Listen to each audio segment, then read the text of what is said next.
अस्सलाम वालेकुम ਵੀਰ ਕੀ ਹਾਲ ਚਾਲ ਹੈ ठीक ठाक हो उम्मीद है ਤੁਸੀਂ ਸਾਰੇ खैर खरीद ਨਾਲ ਹੋਵੋਗੇ ਤੇ ਵੀਰ ਮੇਰੀ दुआ है अल्लाह ताला ਤੁਹਾਨੂੰ खैर खरीद ਨਾਲ ਰੱਖੇ और ਤੁਹਾਨੂੰ ਪਰੇਸ਼ਾਨੀਆਂ ਤੋਂ और मुसीबतों ਤੋਂ दूर रखे ਤੇ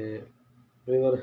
मैं मियां सलीम और ਤੁਸੀਂ ਮੇਰਾ YouTube चैनल देख रहे हो प्यारा पाकिस्तान ਵੀਰ ਪੁਰਾਣੇ ਵਕਤਾਂ ਦੀ ਗੱਲ ਹੈ ਕਿ ਲੋਕ ਪੈਦਲ ਸਫ਼ਰ ਕਰਦੇ ਸੀ ਤੇ ਜਿੱਥੇ ਜਾਣਾ 2-2 3-3 ਦਿਨ ਸਫ਼ਰ ਕਰਕੇ ਆਪਣੇ ਅਜ਼ੀਜ਼ਾਂ ਰਿਸ਼ਤੇਦਾਰਾਂ ਨੂੰ ਮਿਲਣ ਜਾਂਦੇ ਸੀ ਤੇ ਇਸੇ ਤਰ੍ਹਾਂ ਇੱਕ ਬੰਦਾ ਉਹ ਜਾ ਰਿਹਾ ਸੀ ਕਿਸੇ ਰਿਸ਼ਤੇਦਾਰ ਨੂੰ ਮਿਲਣ ਵਾਸਤੇ ਭੈਣ ਭਰਾ ਨੂੰ ਉਹ ਨਾਲ ਫਿਰ ਰਾਸ਼ਨ ਵਗੈਰਾ ਆਪਣਾ ਲੈ ਜਾਂਦੇ ਸੀ ਬੰਨ ਕੇ ਤੇ ਉਹ ਜਾ ਰਿਹਾ ਸੀ ਨਾਲ ਉਹਨੇ ਵੀ ਰੂਟੀਨ ਦੇ ਮੁਤਾਬਕ ਥੋੜ੍ਹਾ ਜਿਹਾ ਆਟਾ ਉਹਨੇ ਕੋਲ ਸੀ ਉਹਦੇ ਤੇ ਚਲਦੇ ਚਲਦੇ ਇੱਕ ਜਗ੍ਹਾ ਤੇ ਸ਼ਾਮ ਹੋ ਗਈ ਤੇ ਭੁੱਖ ਲੱਗ ਗਈ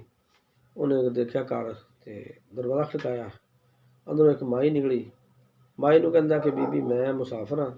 ਤੇ ਮੈਨੂੰ ਭੁੱਖ ਲੱਗੀ ਤੇ ਮੇਰੇ ਕੋਲ ਆਟਾ ਵੀ ਹੈ ਤੇ ਮੈਨੂੰ ਰੋਟੀ ਪਕਾ ਦੇ ਮੈਂ ਖਾ ਲਵਾਂ ਉਹਨੇ ਕਿਹਾ ਠੀਕ ਹੈ ਭਾਈ ਬਹਿ ਜਾ ਉਹਨੇ ਉਹਨੂੰ ਮੰਜੀ ਢਾ ਕੇ ਦਿੱਤੀ ਤੇ ਉਹ ਬਹਿ ਗਿਆ ਤੇ ਉਹ ਬੀਬੀ ਕੋਲ ਇਸ ਤਰ੍ਹਾਂ ਨਾਲ ਹੀ ਬਹਿ ਗਈ ਆਟਾ ਗੁੰਨਣ ਉਹ ਆਟਾ ਗੁੰਨ ਰਹੀ ਹੈ ਤੇ ਉਹ ਬੈਠਾ ਹੋਣਾ ਤੇ ਬਸ ਜਦੋਂ ਇਨਸਾਨ ਉਹ ਕਦੇ ਚਵਲ ਵੀ ਮਾਰ ਜਾਂਦਾ ਉਹਨੇ ਐਸੀ ਚਵਲ ਮਾਰੀ ਕਹਿੰਦਾ ਬੀਬੀ ਇਹ ਜਿਹੜੀ ਤੇਰੀ ਮੱਝ ਬੰਨੀ ਹੈ ਇਹ ਅਗਰ ਮਰ ਜਾਵੇ ਤੇ ਤੇਰਾ ਦਰਵਾਜ਼ਾ ਛੋਟਾ ਜਿਹਾ ਤਾਂ ਬਾਹਰ ਕਿਵੇਂ ਕੱਢੇਗੀ ਉਹ ਬੀਬੀ ਨੂੰ ਬੜਾ ਗੁੱਸਾ ਆਇਆ ਉਹਨੇ ਡੰਡਾ ਚੁੱਕ ਲਿਆ ਉਹਨੇ ਕਿਹਾ ਚੱਲ ਕੁੱਤੇ ਦਾ ਪੁੱਤਰਾ ਬਾਹਰ ਨਿਕਲ ਹੈ ਤੂੰ ਇੱਥੇ ਮੇਰੇ ਕੋਲ ਬੈਠ ਕੇ ਇਹ ਗੱਲਾਂ ਕਰਦਾ ਪਿਆ ਤੇ ਉਹਨੇ ਉਹ ਆਟਾ ਜਿਹੜਾ ਗੁੱਝਿਆ ਸੀ ਉਹਦੀ ਝੋਲੀ 'ਚ ਪਾ ਦਿੱਤਾ ਤੇ ਝੋਲੀ ਚੁੱਕ ਕੇ ਇੰਝ ਪੱਲਾ ਲੈ ਕੇ ਤੇ ਟੁਰਿਆ ਜਾਂਦਾ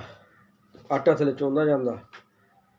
ਤੇ ਰਸਤੇ 'ਚ ਕਿਸੇ ਬੰਦੇ ਨੇ ਪੁੱਛਿਆ ਹਾਂ ਬਈ ਉਹ ਕਹਿੰਦਾ ਭਾਈ ਇਹ ਕੀ ਚੋਂਦਾ ਕਹਿੰਦਾ ਜੀ ਮੇਰੀ ਜ਼ੁਬਾਨ ਦਾ ਰਸ ਹੈ ਤੇ ਵੀਰ ਗੱਲ ਦੇ ਅੱਜ ਕੱਲ੍ਹ ਅਸੀਂ ਆਪਣੀ ਜ਼ੁਬਾਨ 'ਤੇ ਕੰਟਰੋਲ ਨਹੀਂ ਕਰਦੇ ਸਾਨੂੰ ਚਾਹੀਦਾ ਆਪਣੀ ਜ਼ੁਬਾਨ 'ਤੇ ਕੰਟਰੋਲ ਵੀ ਕਰਨਾ ਤਾਂ ਕਿ ਸਾਡੀ ਜ਼ੁਬਾਨ ਤੋਂ ਦੂਸਰੇ ਨੂੰ ਤਕਲੀਫ ਨਾ ਹੋਵੇ ਤੇ ਅਸੀਂ ਗੱਲ ਕਰਨ ਲੱਗੇ ਸੋਚਦੇ ਨਹੀਂ ਤੇ ਜਿਹੜਾ ਸਾਨੂੰ ਸੋਚਣਾ ਚਾਹੀਦਾ ਤੇ ਇਸ ਵਾਸਤੇ ਗੱਲ ਸੁਣਾਉਣ ਦਾ ਮਕਸਦ ਇਹ ਅਸੀਂ ਜਿੱਥੇ ਵੀ ਜਾਈਏ ਮੁਆਸ਼ਰੇ ਦੇ ਵਿੱਚ ਕੋਸ਼ਿਸ਼ ਕਰੀਏ ਇੱਕ ਦੂਸਰੇ ਨੂੰ ਤਕਲੀਫ ਤੋਂ ਬਚਾਈਏ ਅਸੀਂ ਕੋਸ਼ਿਸ਼ ਕਰੀਏ ਕਿ ਸਾਡੀ ਵਜ੍ਹਾ ਤੋਂ ਕਿਸੇ ਨੂੰ ਤਕਲੀਫ ਨਾ ਹੋਵੇ ਅੱਜ ਕੱਲ੍ਹ ਅਸੀਂ ਬਸ ਇਸ ਕਸਰ ਹੀ को नहीं छड़ते कि एक दूए नाल करी जाने जो हो सकता करते हैं तो ਵੀਰ आज दी अगर कहानी पसंद आई होवे तो इनू लाइक जरूर करो और मेरे चैनल सबसक्राइब करो तो थोड़ा बहुत शुक्रिया तुसीं साडी कहानी सुनी तो ये कहानी जिहड़ी एक सबक मौत है इस वास्ते मैं तुहानूं सुनाई है तो थोड़ा जिहा अपने इर्द गिर्द इस चीज़ का भी ख्याल रखो तो अपने छोटिਆਂ ਨੂੰ ਬੱਚਿਆਂ ਨੂੰ भी यही चीज़ सिखाओ तो थोड़ा बहुत शुक्रिया तो मेरे चैनल सबसक्राइब करो मेरा चैनल का नाम प्यारा पाकिस्तान तो मियां सलीम इजाज़त दियो अल्लाह हाफिज़।